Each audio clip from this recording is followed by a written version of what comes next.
Welcome to episode 3 of Manuscripting Pod, a show where I talk about writing, explore procrastination, and attempt to keep my inner critic hogtied and in the corner. In this episode, I'm talking about where I write. In terms of excitement, for the first time in ages, I'm not reading anything educational. I'm a little ashamed of that. Not really. In terms of entertainment, I had a moment where I wanted some background noise, but nothing that I would focus on too much, so I started to watch the Amazon original show Absentia, and was completely sucked in. Pretty sure Absentia? I don't know how to pronounce that. The story is great, acting's better than expected, it's got Stana Kanek in it from Castle, and she was much better than I thought. I always thought she couldn't act, but she actually does pretty well in the show. It's supposed to take place in Boston, and I don't think they did, but they really got the gritty atmosphere they were looking for, and there are tons of red herrings to throw you off course. So for the main topic this week, I work in a lot of different places. I work at home, I work at my job, or write at my job, and I also work in cafes and at the library. At home, I have my inside office and my outside office. My inside office is basically a desk with my laptop, and then I've got a little side table that I usually set up my tablet and work into my tablet. I could work into my laptop, but I find keeping the tool that I'm writing into the same seems to help more. Also, when I turn away from my laptop, I'm only looking at the tiny screen of my Kindle Fire as I type into it. And I find that it helps with my distraction. When I write outside, I have 2 patio tables. I have a smaller one that's up close to the house, and then I have another one that's out in the yard. And depending on how I'm feeling, I might work underneath the little patio roof next to the house, or underneath the umbrella near the grill while I'm grilling, and I'll work out there. Lately in the morning, I've been taking my coffee outside when it's been nice. We've been having a lot of rain lately. But working outside for the 25 minutes, it has been really, really nice. The other place that I work is at work, so my coworker is coming back from leave, so I no longer have an office to use that's mine, so I'm back in, traveling around the office, the building with my backpack trying to find an office. So, again, it's really important that I have something that is lightweight and travels easily. And it's always my Kindle and my Bluetooth keyboard, and that goes from room to room to room with me inside my backpack. At work, if I have clients that no call, no show, or who cancel for whatever reason, then I have an hour of free time. And oftentimes during that hour, I'll sit down and I'll read. And that works really, really well for me to keep myself on track with my writing. I also will work in cafes and this is where a good pair of headphones comes in. Really, really, it's just like a key piece of equipment for me when I'm in a cafe. We have several local cafes that are really, really nice. I'm not going to mention them by name because most of you don't live in this area and therefore can't get to them. But the local cafes, there's one that I used to like a lot that I still like it, but it got popular during the school year when college students are around. It's just too busy to actually work in. There are kids parked there all day long, and it makes it really difficult, first off, to get a table, but also to be able to work because it's just people in and out, in and out, in and out all day long, which is really great for their business, and it means they're going to stay in business, but they don't have enough room for me to sit there and work while also, being, hit with a cold blast of air from outside. There's another local cafe that I like a lot that's busy during the school year, but not as busy. And this is one of the problems with living in a college town. I love living in a college town, but the difficulty of living in a college town is that there are college students here from August until May. And that means that anything that is enjoyable gets packed really, really quickly. And as much as I hate it, it's nice because it means it's a more open and affirming atmosphere. We have the cafes, which we wouldn't have if we didn't have the college students, but it just makes it difficult to work because so many college students are looking for also places to work.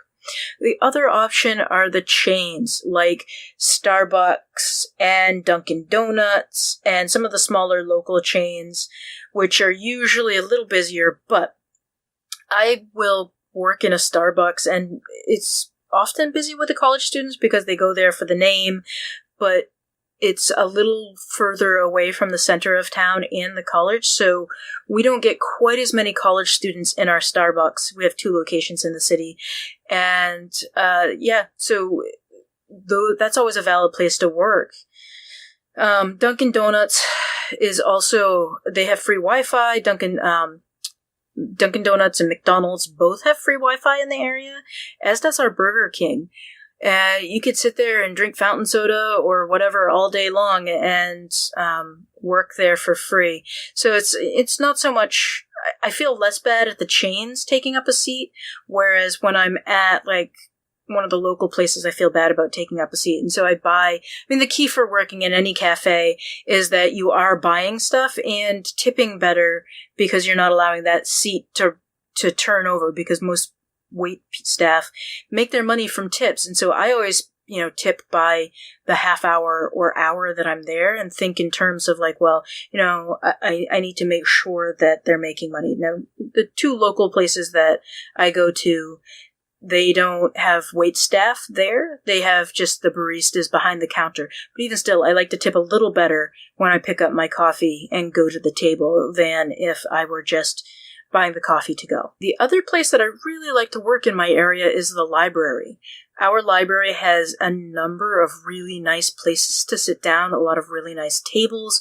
There are study carrels. You can request a study room. You can only have 1 person in a room.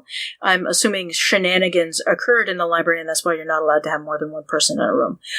But that is the Wi-Fi is great. As long as you're staying at a table, I think you can take coffee in with you. They don't give you a hard time. And our library is fabulous, so it's always great to kind of, go into the library, peruse some books, and then sit down and get to work. So that's basically all of the places that I work. It's really kind of a simple thing. I mean, it's my Kindle, my Bluetooth keyboard, and a pair of headphones, and I can work anywhere. The other thing is also, like, if I don't have Wi-Fi or the electricity's down, then I can always revert to using those, so long as they have a charge. I don't need to have Wi-Fi because it'll hold all of the information remotely for a while, and as soon as the power's back on, or I get back to a place where there's Wi-Fi, I just sync it up. It works fabulous. So in terms of this week's check-in, I have been continuing to use the productivity timer to set myself to work for 25-minute increments. Thanks to Nano, I know that 25-minute increment is a great amount of time for me to work with a little distraction. It's worked so far. I've averaged about 500 to 505 words a day for 3 weeks now. The hardest part of this is that so far I'm only allowing myself to work for 25 minutes. Once I hit 30 days and I've got the habit sort of ingrained, I'm going to allow myself to work a little more.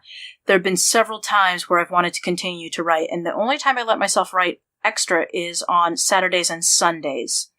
Stopping myself on weekdays has been really difficult, particularly if the words are flowing. If I'm hitting that 600, 700 word amount during the 25 minutes, I really am raring to go afterwards. But I force myself to stop as soon as I finish the sentence. So it's solid progress, and I'm really enjoying it. So I've worked for 5 of 7 days, 6 of 7 on one of the weeks. And at this point, 3 weeks in, I'm keeping my word goal at 100 to keep it even, but I might up my goal for September when September rolls around. So that's really, I'm really sort of, proud of myself. But anyway, in terms of follow-up, some follow-up from episode 2 and the apps out there for distraction-free writing. I focused on the apps that I personally use. I've been having some discussions on Twitter about a variety of other distraction-free apps, but also some cross-platform problems and accessibility issues. JotterPad has some accessibility issues on Android 9 phones and phablets. The font doesn't resize to larger than the phone's settings. From the discussion I had with at Patrick Henby, there's a link to his Twitter in show notes. It seemed like that might be an issue with Android settings not working well with the in-app resizing, as it also occurred in another app. Patrick suggested Journey as another app. I've used it in the past and really enjoy its clean lines. It's also made by 2App Studio, which makes JotterPad. He also suggested IA Writer. It's another clean, distraction-free writing. It has a green on black screen setup that I quite enjoy. One of the things I forgot to mention is that often when you're working in Docs or an app, is that when the doc gets quite large, it starts to lag when loading and when words are typed in. It ties up a ton of memory. A solution that I've used in the past is to break the project up into pieces. You can do it Scrivener style and break it up by chapter, or break it up at certain word counts, which is what I do. That's my method. Or you can break it up by acts of the novel, so into thirds like the beginning, middle, end, or into quarters. But the solution is basically to work in smaller pieces, sub 30 to 40,000 words. So for the spotlight and shout out here, I want to thank Patrick Hanby for discussing writing apps with me on Twitter. It's been really nice to be able to discuss it with the focus on accessibility, which I have to admit is not something I gave much consideration to in my initial podcast. I focused on myself and how I personally use apps and didn't think of them in terms of accessibility, and particularly when it comes to vision. It's a great reminder for those of us who don't have to think about accessibility to give it a thought or two. In terms of the pod image, this is one that I created. If you want to have your image as the week's pod image, label your pick with the hashtag Manuscripting Pod on Instagram, and each week I'll pick one and give you a shout out on the podcast. Speaking of shout outs, thank everyone who's been really supportive of this podcast, particularly Harry Marks of Covered. He's been very supportive and kind in private messages, and I really appreciate that. So I want to shout out to Emil, who alerted me to an issue with the podcast feed. I think it's fixed now, but I'm not sure.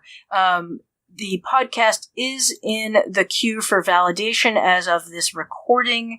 Fingers crossed that by the time this goes live, that it is validated and in iTunes. Finally, if you want to show your support for the show, head on over to your favorite or least favorite social media location and post a link to the show there and let people know about it.